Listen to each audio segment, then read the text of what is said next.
මල්ලිකා කඩේ කුරුණෑගල.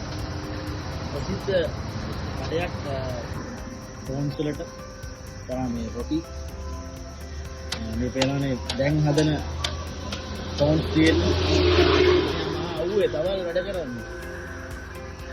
මේ කාන්තාව මේ පේනවනේ ෆුල්ම ගේම් එක දෙනවා.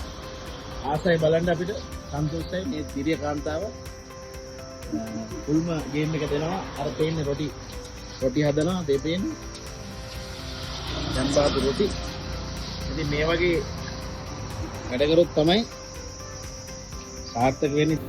ඔව් අපි දන්නවා ලංකාවේ පොඩි බිස්නස් කියන්නේ ලංකාවේ ජීවන නාලය.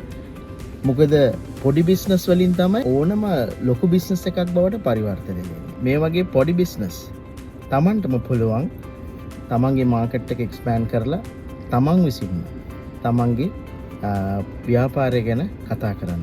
එතකොට තමයි මේ ඔතෙන්ටිසිටි එක වැඩි වෙන්නේ. ඉතින් පොඩි බිස්නස් ඉන්ෆ්ලුවන්ස් ඉෆෙක්ට් එකේ මේ වගේ බිස්නස් නැවතත් බලාපොරොත්තු වෙන්න සමුගන්න. ස්තුතියි.